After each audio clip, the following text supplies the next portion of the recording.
My name is Emily Reed. I'm 32 years old and I'm standing in front of my bedroom mirror holding a pumpkin pie that cost $35. The pie is perfect, golden brown, the kind of thing you'd photograph for Instagram.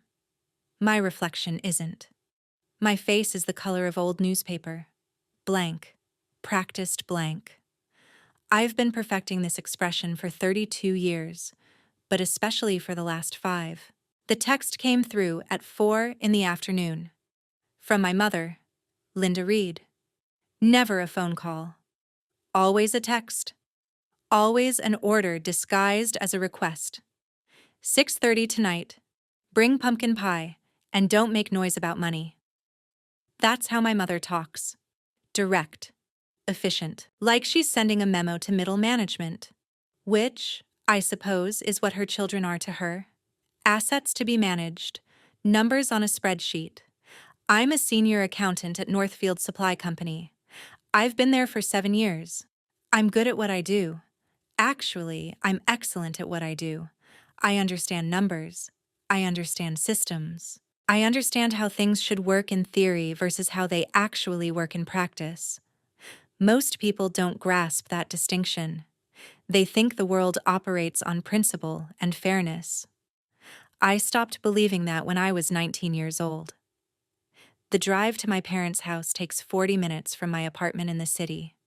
40 minutes of silence because I can't bear the noise of music or podcasts.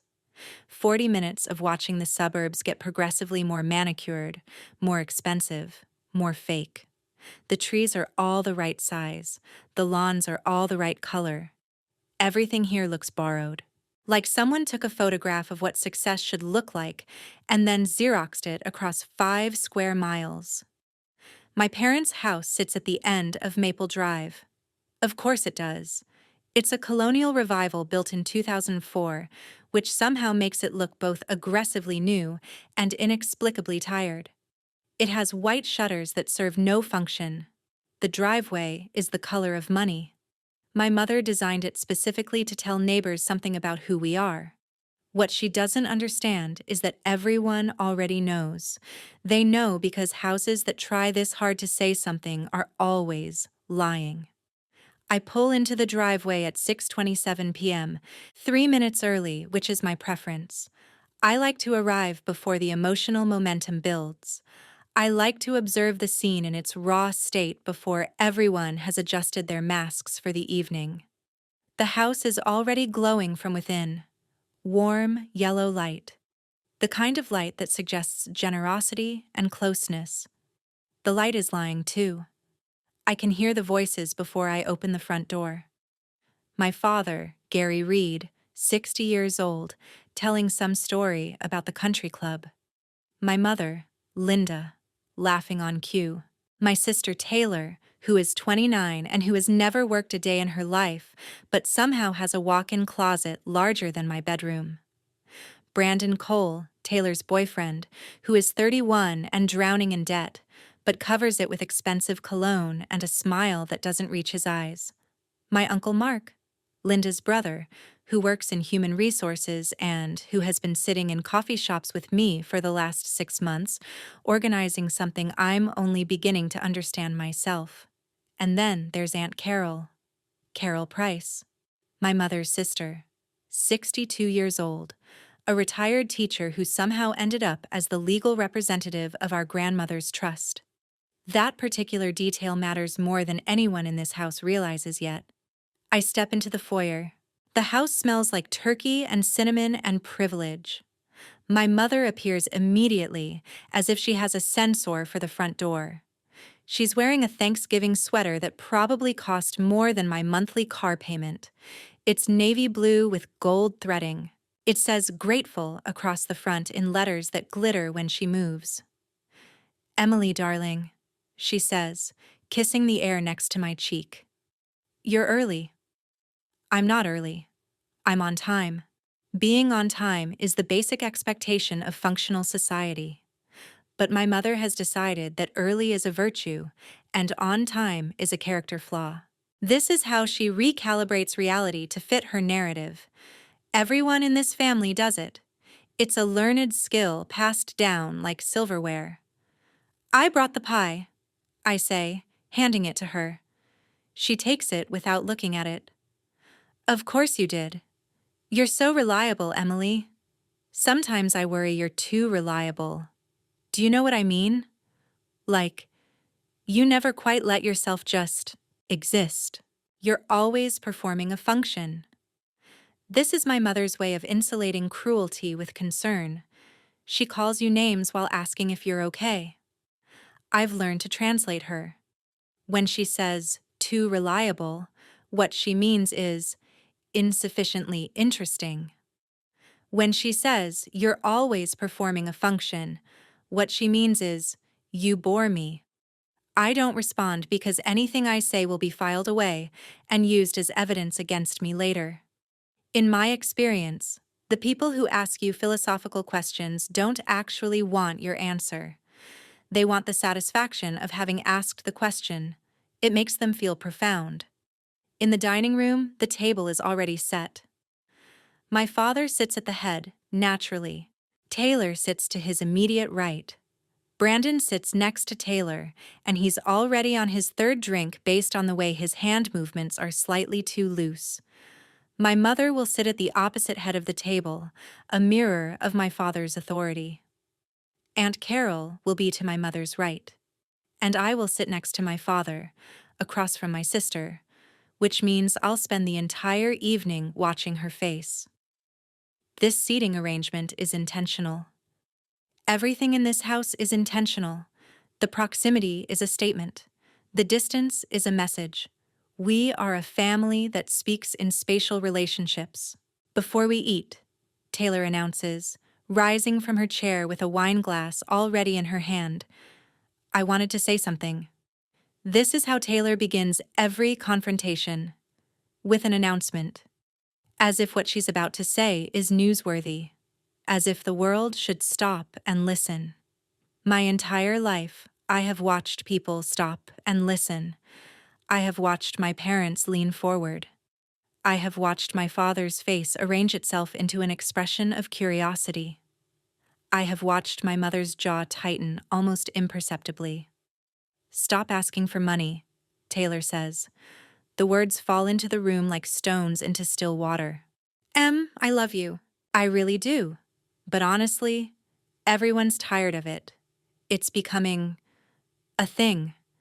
And I don't think that's good for you. I think you need to work on your independence. The silence that follows is the kind of silence that has weight. It sits on the table between the place settings and the crystal glasses. My father is nodding. Slowly, deliberately, like he's just heard something wise.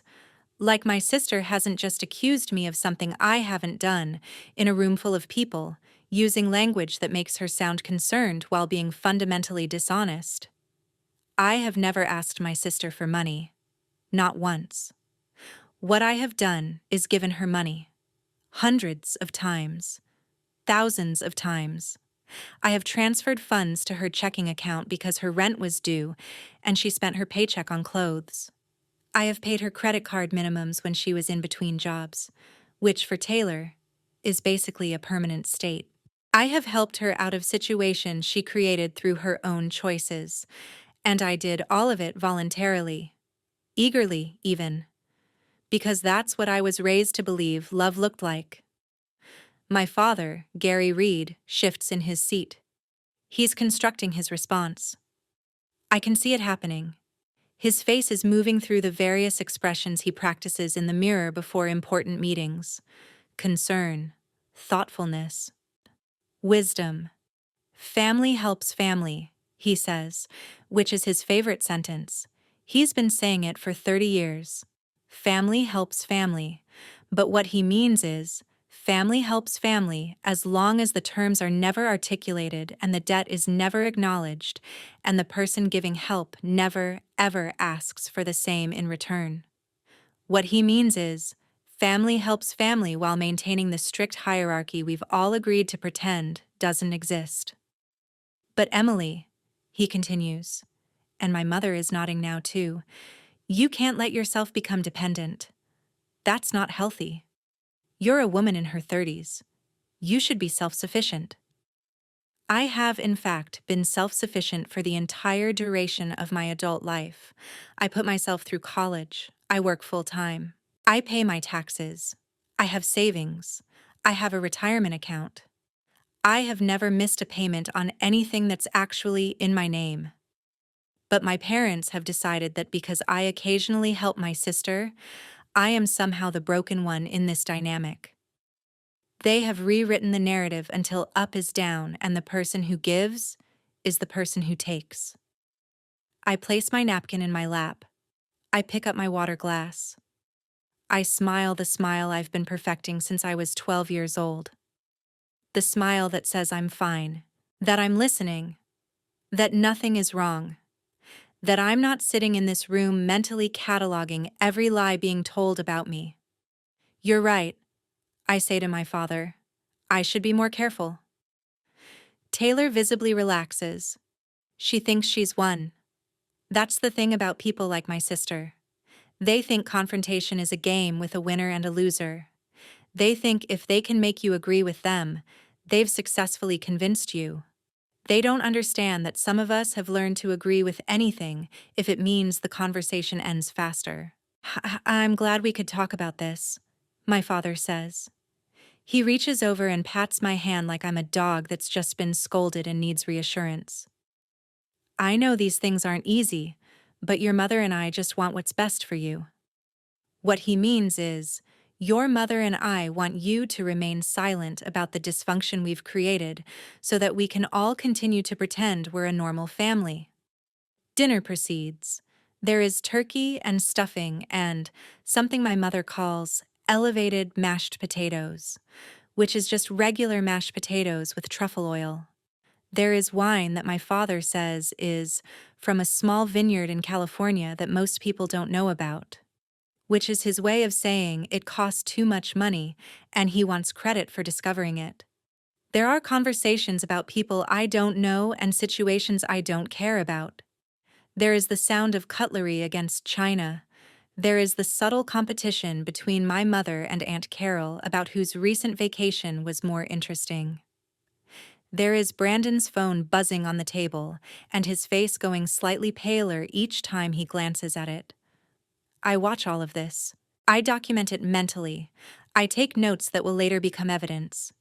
Around 7:45 p.m., my phone vibrates in my pocket. One text. From Mark, my uncle. My uncle who is, unbeknownst to my parents, my accomplice in the situation that's about to unfold. If you need all the documents organized for tonight, I've got them ready. I read this message while my sister is telling an elaborate story about a sale she almost went to. I read it while my mother is watching my sister with the kind of attention she's never given me. I read it while my father is laughing at a joke that my sister just made, even though the joke wasn't particularly funny. I don't respond to Mark's text. I just close my phone and pick up my wine glass. Later, around 9 p.m., while dessert is being prepared, I excuse myself to the restroom. The powder room on the first floor, the one my mother keeps decorated like a luxury spa even though it's only used for 2 minutes at a time by people who are just trying to pee. I lock the door and stand at the sink. The water is warm. The soap smells expensive. The towels are softer than most people's sheets. I look at myself in the mirror. This is the moment I'm supposed to feel something. Fear, guilt, conflict. But I don't. I feel nothing. Or maybe I feel something so large it's indistinguishable from nothing. I feel the weight of 5 years of documentation, 5 years of keeping receipts, 5 years of building a case against my own family. I have every transaction recorded, every autopay I've covered, every credit card I've paid down, every lease I've subsidized, every medical bill, every insurance premium, every single moment I've said yes when I should have said no, organized by date and amount and account and the specific lie that was told to justify it. $52,800 over 5 years, broken down into smaller, more digestible numbers, rent payments, $14,200. Car insurance, $6,000. Credit card minimums, $8,900. Health insurance, $12,000. Educational loan co-signing, $18,000. Miscellaneous, which means things I don't want to think about too hard, $3,700. And that's just Taylor. That's not counting the loans I've provided to my parents that were supposed to be temporary, but became permanent. That's not counting the extended family members who've borrowed money and never repaid it. That's not counting the various crises that required my intervention because I was the only one with actual financial stability. I have a spreadsheet. It's sitting in a cloud folder right now. It's also sitting on a USB drive in my apartment. It's the product of obsessive, meticulous documentation. It's the kind of evidence that would hold up in court. It's the kind of evidence that would devastate anyone who actually looked at it. I pull my phone out and open my banking app. I do this slowly, like I'm pulling a trigger, like I'm about to do something that can't be undone. Actually, I know exactly how undoable this is. It's completely undoable. Once I do this, nothing will ever be the same between me and my family. Once I reveal that I've been keeping score, I've revealed that I never actually forgave anything. I just stored it. I start canceling autopays. Taylor's rent, cancel. Taylor's credit card minimum, cancel. Taylor and Brandon's shared health insurance, cancel. Taylor's car lease top-up, cancel. Family phone plan. Remove my line. Each cancellation makes a small sound. A digital ding, a notification that confirms the transaction. It sounds like the end of something. But there's one more thing. Co-signing authorization. Educational loan, $18,000 balance. This one requires me to understand what I'm doing. The screen shows a warning in red text. Credit risk will transfer to primary borrower immediately upon cancellation of co-signer guarantee. What this means in human language is that as soon as I take my name off this loan, my sister becomes fully responsible for the $18,000 she borrowed in college, which she used for tuition and also for a semester abroad, that I now realize my parents paid for out of the money I was giving them for their retirement savings emergency. I click confirm. The screen updates. A new message appears. Co-signing authorization successfully terminated. I look at myself in the mirror again. My reflection looks like a stranger. Or maybe I've always looked like a stranger to myself, and I'm just now noticing. I return to the dining room. Dessert has been served. My mother has made her famous apple pie. The crust is perfect. She's good at things like that. She's good at presentations. She's good at making situations look perfect on the surface while everything underneath is rotting.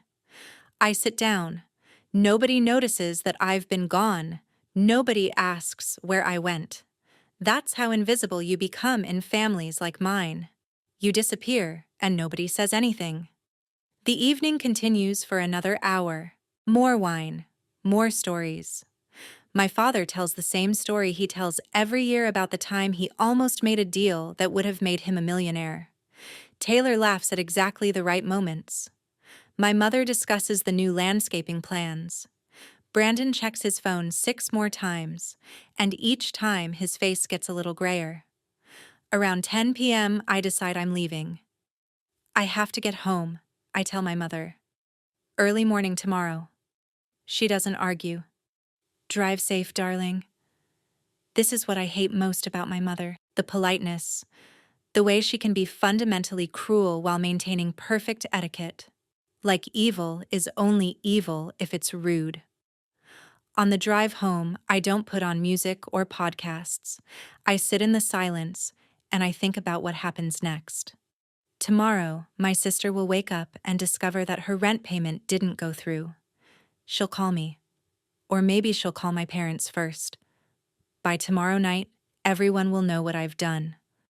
By tomorrow night, I will no longer be the reliable sister. I will be the vindictive one, the ungrateful one, the bitter one, the one who couldn't just be a good sister. But I will also be the one who stopped bleeding for people who were using me as a transfusion station. When I get home, I sit in my apartment for a long time. I look at my spreadsheet. I read through the documentation. I prepare myself for the conversations that are about to happen. I know what my family will say. I know what they'll argue.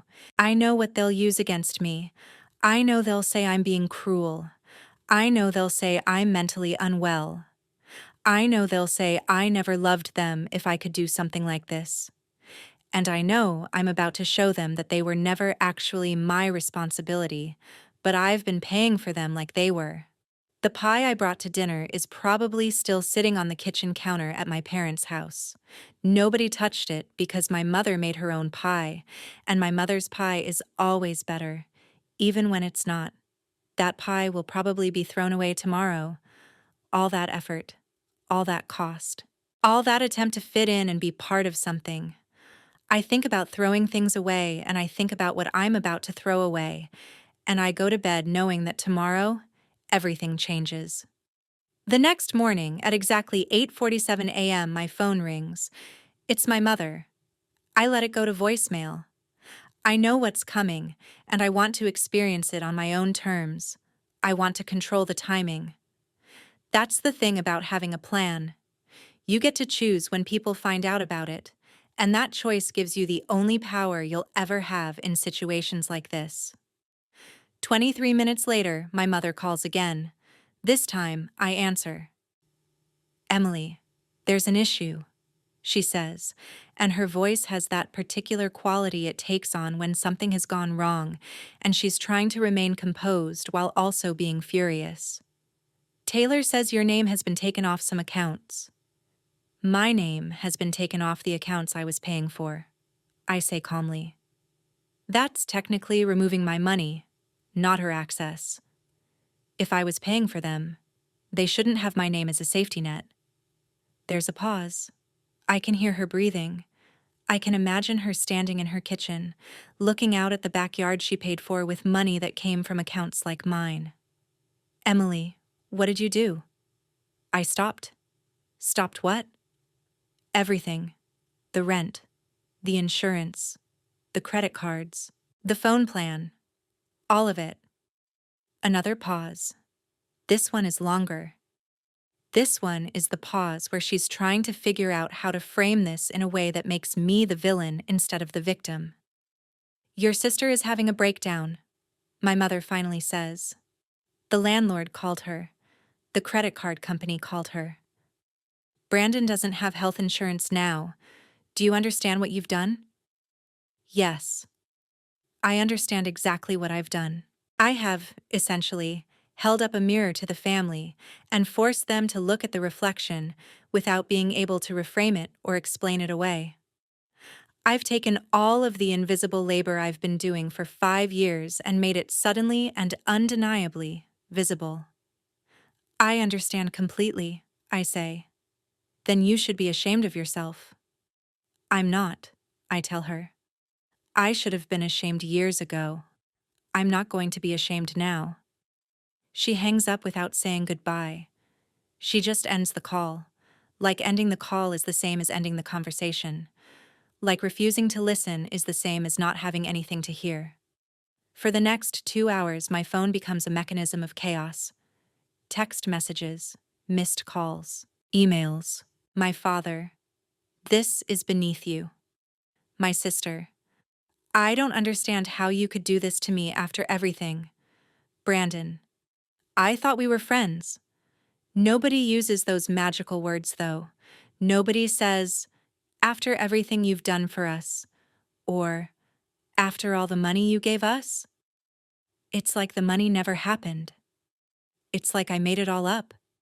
It's like the last 5 years were just something I imagined in my head like some kind of crazy person. Mark calls me around noon. "They're all freaking out," he says. His voice is calm, collected. Mark has known about this for months. He's been helping me organize the documentation. He's been helping me prepare for this moment. Mark is the one person in this family who gets it. Mark is the one person who recognized that I was drowning and that nobody was throwing me a rope because they were all busy swimming in the boat I was providing. I know, I tell him. I expected that they would be. Your mother called me an hour ago. She asked if I could talk sense into you. She said you were having some kind of breakdown. She thinks you might need therapy. Therapy would be good for all of us, I say, but not for the reasons she thinks. I've organized everything, Mark says, and this is important. This is the moment he transitions from brother-in-law to strategist. The documentation, the receipts, the account statements, everything. I want to set up a meeting. Formal. With Carol. Carol, my aunt. The one person in this family who isn't just intelligent but also ethical. The one person who has real power because she's been appointed as the legal representative of our grandmother's trust, which is a trust that includes money that technically belongs to Taylor, that technically belongs to my parents, that technically belongs to the estate. When? I ask. Tomorrow. My office. I'm going to invite everyone. What are you planning to do? I'm going to present it as a financial reckoning, Mark says. You've given money. Money that should be repaid. The question becomes how it gets repaid. And I think Carol has some interesting ideas about that. I don't ask Mark what those ideas are. I've learned not to ask too many questions when you're in situations like this. You just have to trust that the people helping you have your best interests in mind. Mark has my best interests in mind. Mark has always had my best interests in mind because Mark is one of the few people in my family who actually sees me. The afternoon is strange. I go to work, but I can't focus on anything. I'm supposed to be reconciling accounts, but all I can think about is reconciliations of a different kind.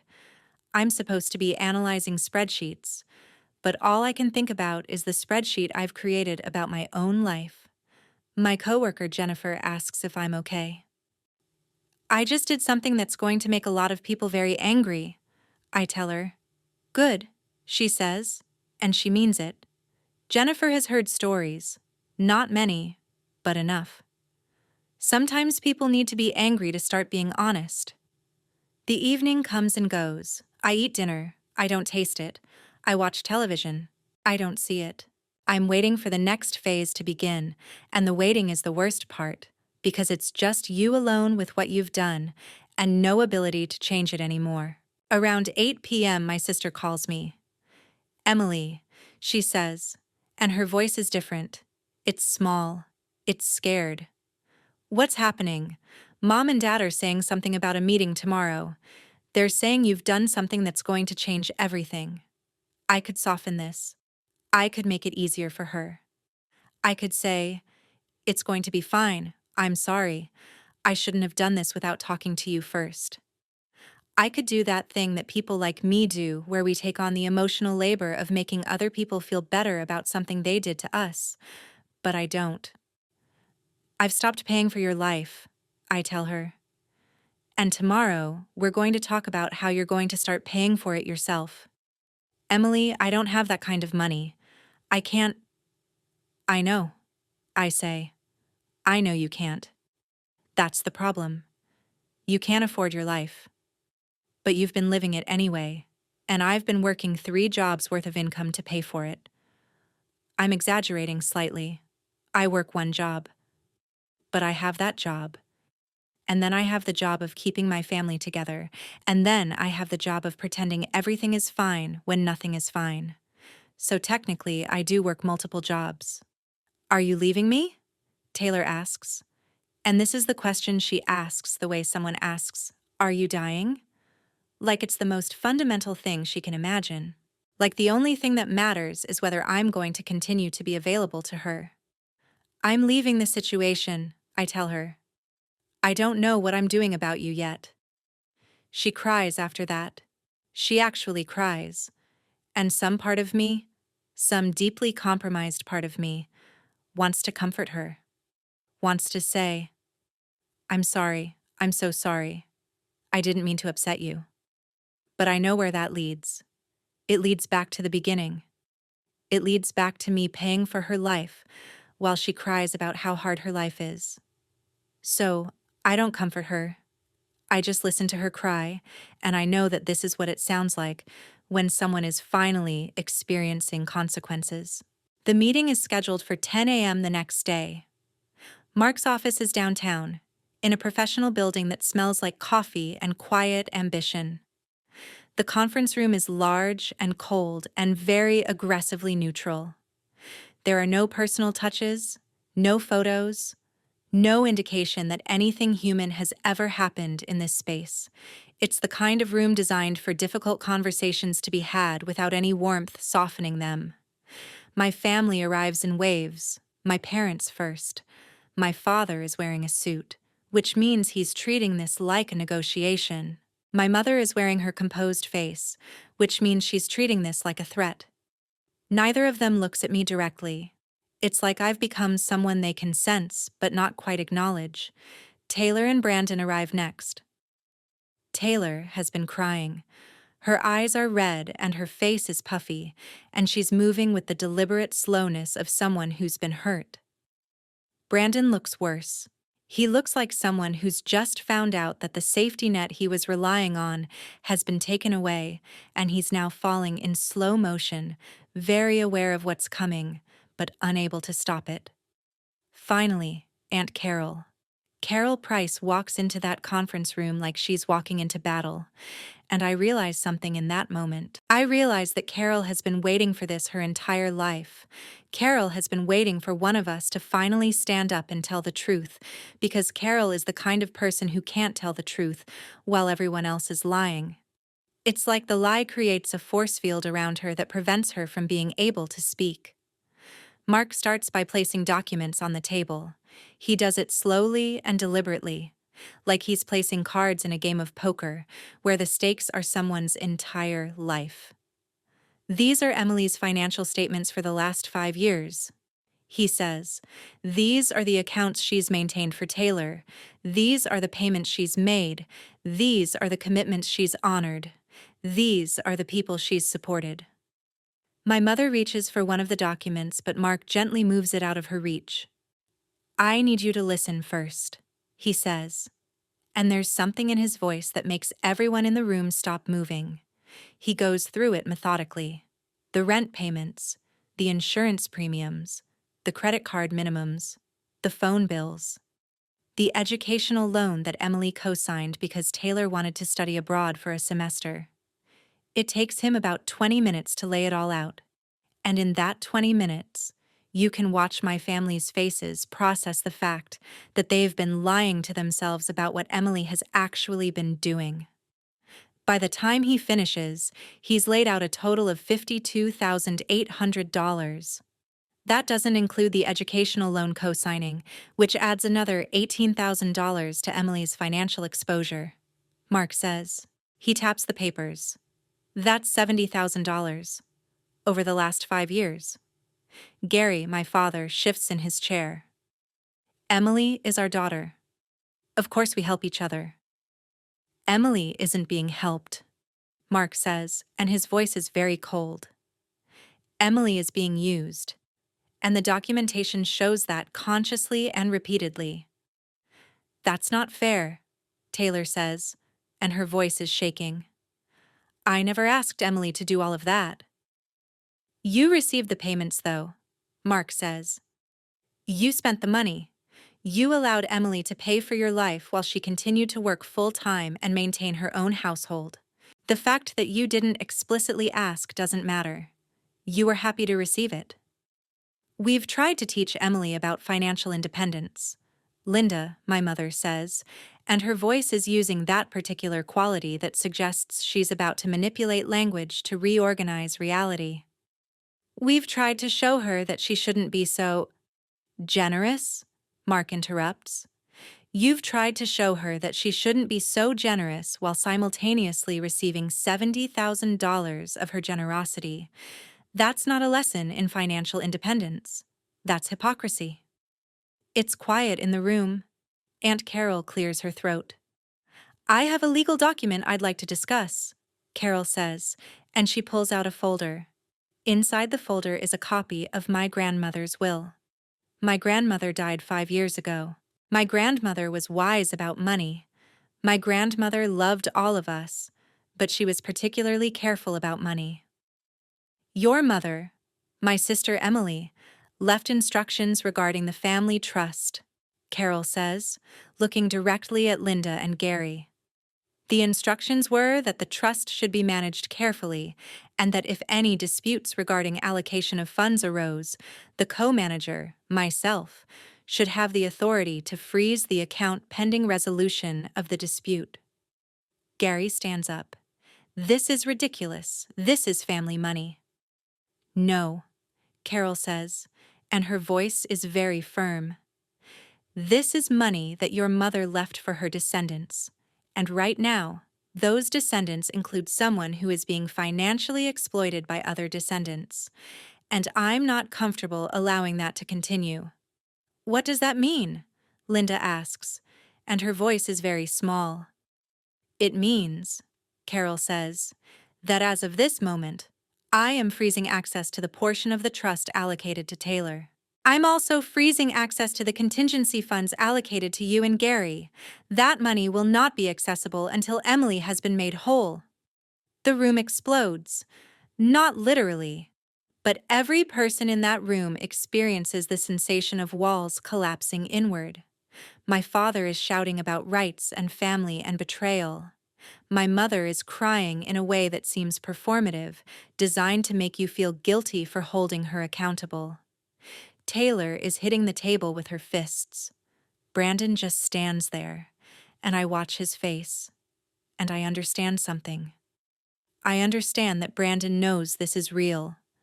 Brandon knows that this is what happens when the consequences finally arrive. Brandon knows that he's been given a deadline that he can't negotiate away. This is temporary, Carol says, speaking over the chaos. Not permanent, but there will be terms. Mark nods and puts a new set of papers on the table. Taylor will accept a formal job offer starting next month, Mark says. He places a document on the table. It's a job offer. I didn't know Mark had arranged this. She'll work 40 hours a week at an entry-level position. She'll earn $36,000 a year. Out of that, she'll pay Emily $350 a month. $350, Taylor says, and her voice is shaking. How am I supposed to live on that salary after paying you? You're going to have to learn, Mark says, and he's not unkind, but he's absolutely firm. Everyone else does. The remaining balance, the $40,800, will be deducted from the trust allocation that was intended for you, Carol adds. You'll receive your inheritance minus what you owe to your sister. That's not fair, Taylor says. I didn't consent to this. You consented the moment you accepted money you didn't earn and allowed someone else to pay for your life, Carol says, and Carol's voice is the voice of someone who's been waiting their entire life to say something this true to someone this undeserving. Your sister consented to pay for your life when she was 19 years old and desperate to keep her family together. I think Emily's consent matters more here. I want a lawyer, Gary says. This is... Of course, Carol says. Get a lawyer. But understand that the trust was left to me specifically to manage situations exactly like this. Your mother knew this would probably happen. That's why she gave me the authority. It's strange being in a room where the truth is being spoken so clearly.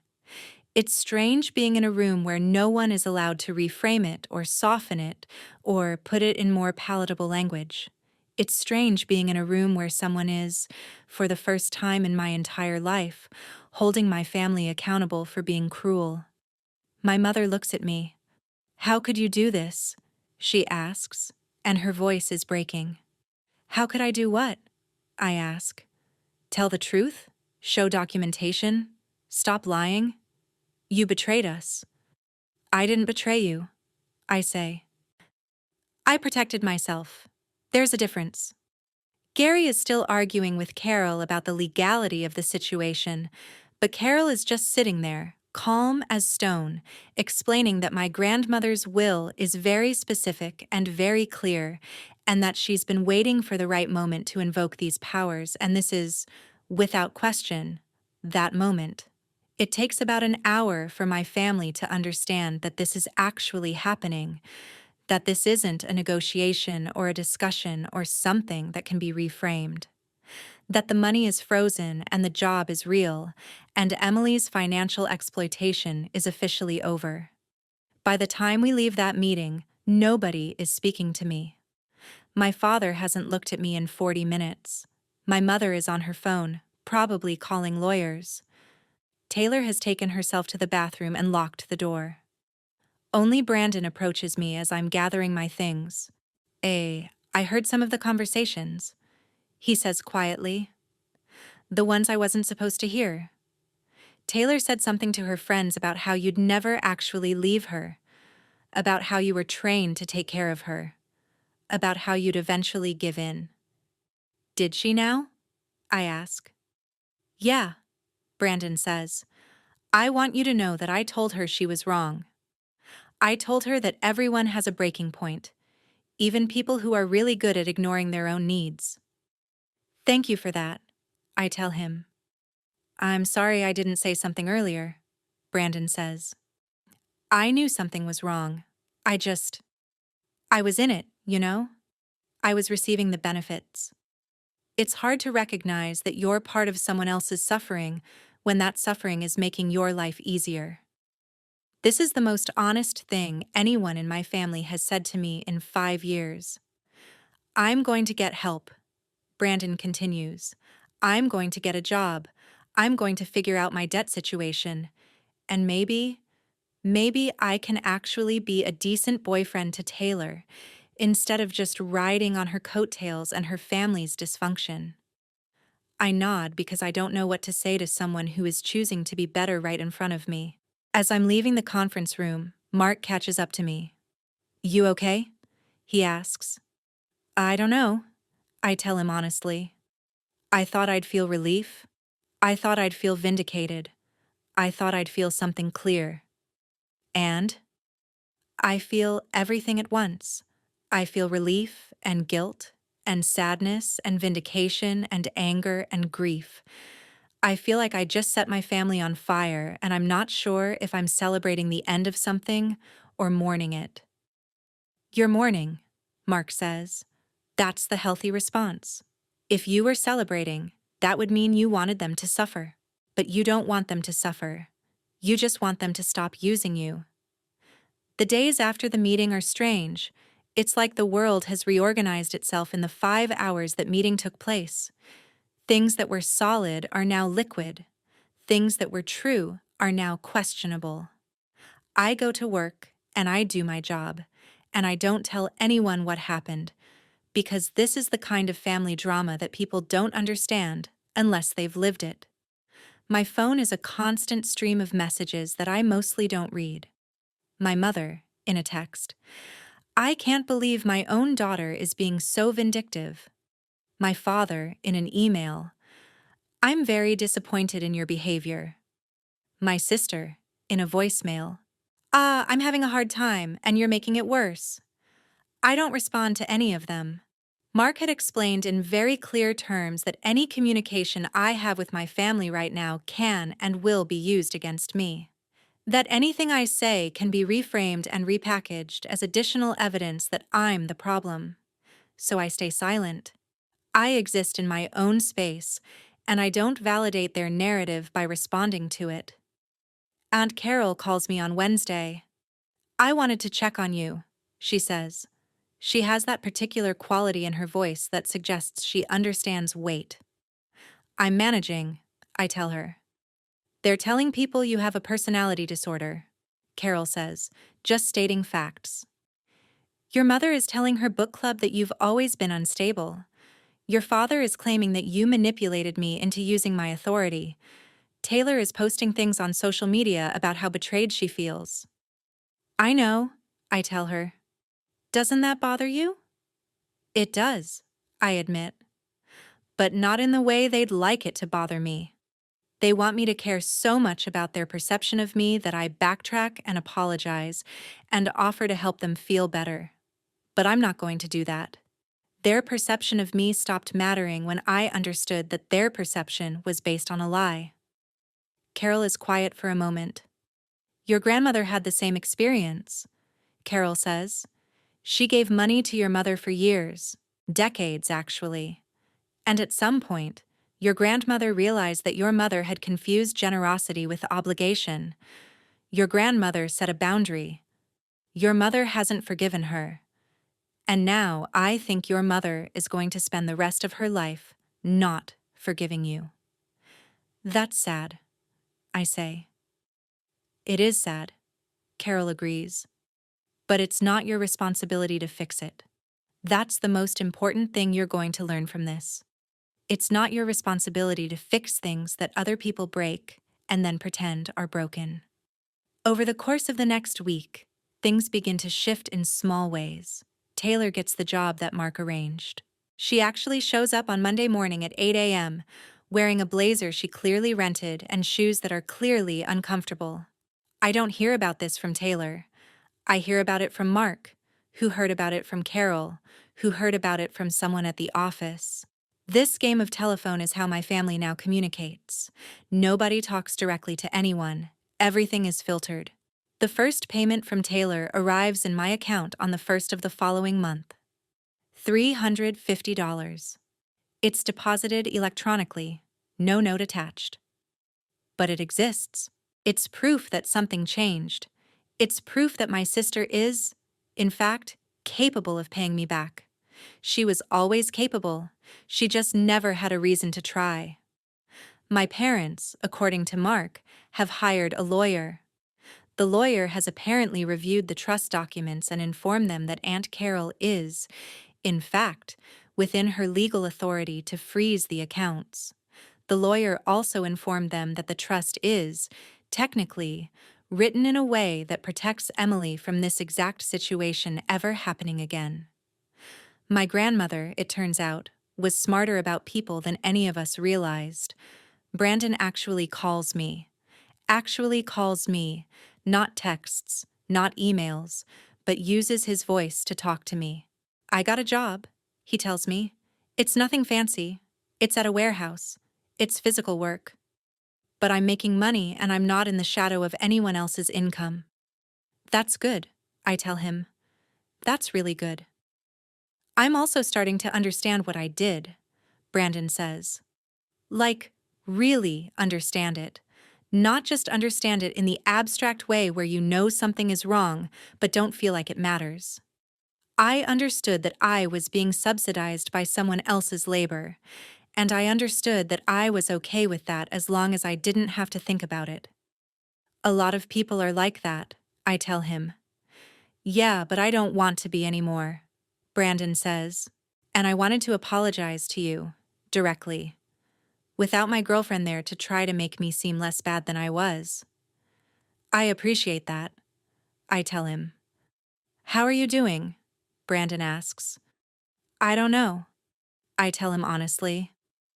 I thought I would feel better than this. I thought once the money stopped flowing and the truth came out, I would feel lighter. But instead, I just feel sad. I feel like I ended something that I was invested in, and even though ending it was the right thing to do, it still feels like a loss. That's grief, Brandon says, and it's shocking that Brandon understands this. You're grieving the family you thought you had versus the family you actually have. That takes time. After I hang up with Brandon, I sit with that concept for a while. Grief. Is that what this is? Is this sadness something I need to process and move through rather than something I need to fix? I've spent so much of my life trying to fix things. Fix my family, fix my sister, fix the dysfunction, fix the pain, that I don't know how to exist with something that just needs to be felt. I call a therapist. I make an appointment. I go and I sit in a very normal office with very normal furniture, and I talk to a woman named Dr. Reardon about my family, and about money, and about the ways we use both to avoid intimacy. You gave money instead of setting boundaries, Dr. Reardon says, and it's not mean. It's just accurate. You believed that if you gave enough, you would eventually earn the right to say no. Is that unusual? I ask. It's common in people who've experienced a lot of conditional love, Dr. Reardon says. People learn that their worth is tied to what they provide, so they keep providing, and they hope that eventually the conditions will be removed. Spoiler alert, they're usually not. I go to therapy every week for the next 3 months. I talk about my childhood. I talk about watching my mother reject my father and then rely on him completely. I talk about watching my sister get applause for being beautiful while I got applause for being useful. I talk about how I learned very early that if you want people to love you, you have to make yourself into something they need. And gradually, I start to understand that the reason I'm grieving isn't because I did something wrong. It's because I loved people who didn't know how to receive that love without exploiting it. 2 months after the meeting, my mother reaches out to me. Not through Carol, not through Mark, directly. In a phone call that she probably practiced 5 times before making. I'd like to take you to lunch, she says. Her voice is different, smaller, like she's used up a lot of her volume. I say yes because I'm curious what she's going to say. I say yes because I'm at a place in my therapy where I understand that I can listen to someone without agreeing with them. I can hear someone out without letting them change my mind. We meet at a restaurant that's neutral territory. Not my choice. Not her choice. Just somewhere in between. She orders salad. She doesn't eat it. She just pushes it around her plate, and I watch her try to find the words she came here to say. Your father and I, she begins, and stops. Starts again. Your father and I have been talking, and we've come to understand that we enabled your sister in ways that weren't healthy. This is not an apology. An apology would start with, I'm sorry. An apology would center my experience. Instead, this centers her self-realization. We wanted to ask if you'd be willing to come back to family dinners, my mother continues. We think we could all benefit from rebuilding what we've lost. I put down my fork. I look at my mother across this table and I see her very clearly. I see a woman who is very good at the appearance of being a good mother. I see a woman who has spent her entire life curating an image. I see a woman who is terrified of what it means for that image to be disrupted. I don't think that's a good idea right now, I tell her. But Emily, my mother says, and her eyes are genuinely distressed. You're a part of this family. I am, I agree. But being part of this family has meant disappearing parts of myself so that you could feel comfortable, and I'm not willing to do that anymore. So this is permanent? You're just cutting us off? I'm not cutting you off, I tell her. I'm creating distance until things actually change. Not appear to change. Actually change. And I don't know if that's going to happen. I don't know if my family has the capacity to look at themselves honestly, but I know I can't be the person I was before. And I know I can't sit at your table and pretend everything is okay when nothing is okay. My mother's face goes very still. Your sister misses you, she says quietly. I'm sure she does, I tell her. But missing me doesn't mean she understands what she did. Missing me is just grief over the loss of her safety net. We finish lunch, not in anger, just in fundamental disagreement about whether the way things were was acceptable. I pay for my half of the bill, and we part ways in the parking lot like two people who tried very hard to bridge something that couldn't be bridged. In the car on the way home, I cry. Not because I'm being mean to my mother, not because I made a mistake, but because it's sad, and sadness is allowed to exist without being fixed. 6 weeks after the financial plan began, things start to unravel. Taylor misses her first payment. The $350 doesn't arrive on time. I wait 2 days, then call Mark. Mark calls Carol. Carol calls Taylor. The excuse, a medical emergency. The money went to an ER visit. A valid reason, but also the first test of our system. What happens when real life collides with accountability? Carol decides, after consulting me and Mark, that the payment will roll to next month. Deferred, not erased. The consequence remains, just delayed. That's the difference between punishment and responsibility. Taylor doesn't see it that way. Soon she's posting online about how her family abandoned her in her time of need. She writes that real families don't track debts and calls me revenge-obsessed. She reframes her unhappiness as illness, not consequence.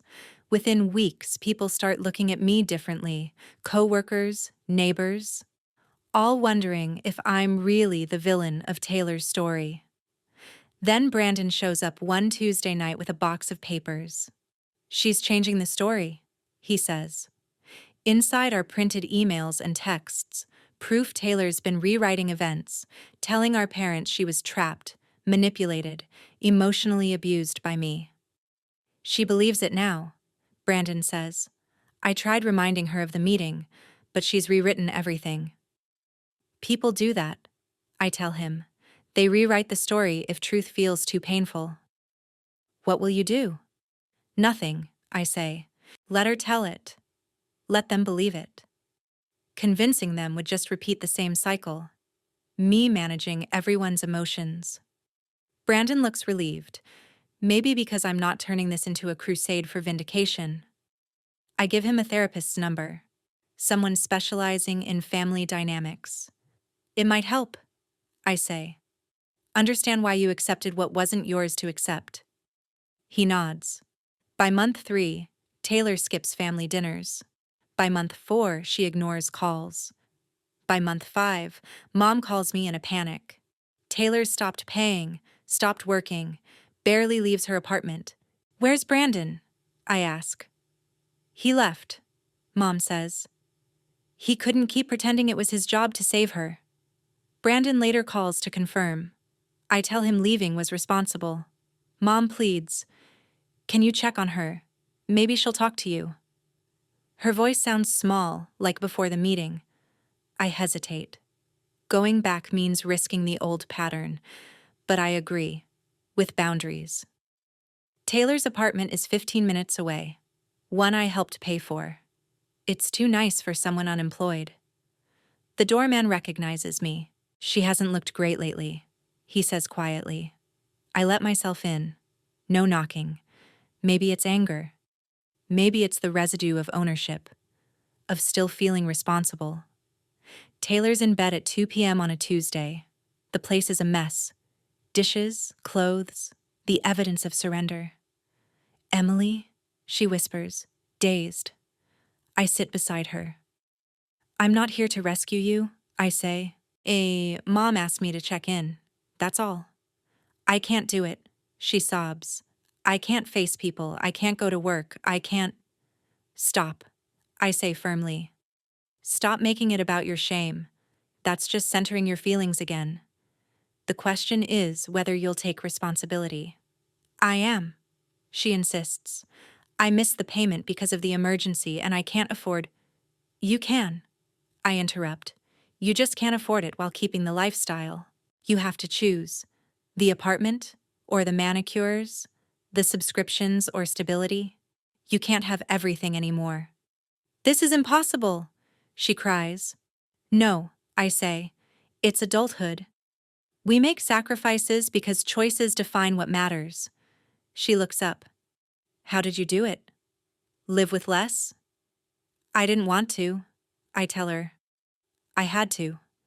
I learned to feed myself, pay rent, survive, while you perfected charm and learned how to make others fix your problems. I did it until I couldn't anymore." "Can you help me?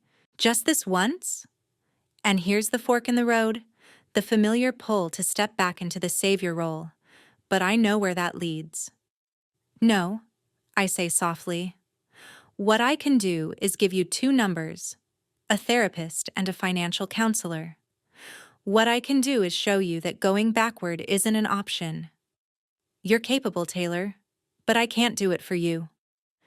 I leave the numbers on her nightstand and drive home. Then I call Mom. She's safe, I tell her, but not okay. She needs professional help, the kind I can't give. Mom's voice trembles. Will she get better? I don't know, I say. That depends on whether she wants to change, or just find someone new to take care of her while she pretends. Sometime in the 7th month after the meeting, things change.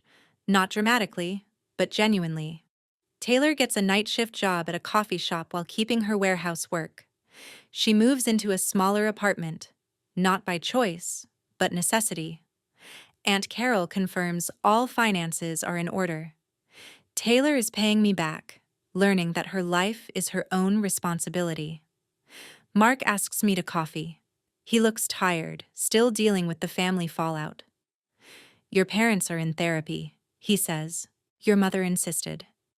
She wants to understand what they did that led here. Your father's still in denial, but she's doing the work. Do you think it'll change anything? I ask. I think your mother will. Your father might just accept it eventually. Taylor will be okay. It'll take time. Your family is going to be different. Good or bad? Just different. Sometimes different is better. It just means redefining what family means. I think about expectations, how mine turned into habits, patterns, automatic performances. A year later, I attend a family dinner. Not out of obligation or forgiveness, but because Aunt Carol says staying away would send the wrong message. Reconciliation is possible. It just looks different now. My mother opens the door. She doesn't hug me, just says, "I'm glad you're here." It feels real. Taylor is thinner, tired, but more present. "Hi," she says.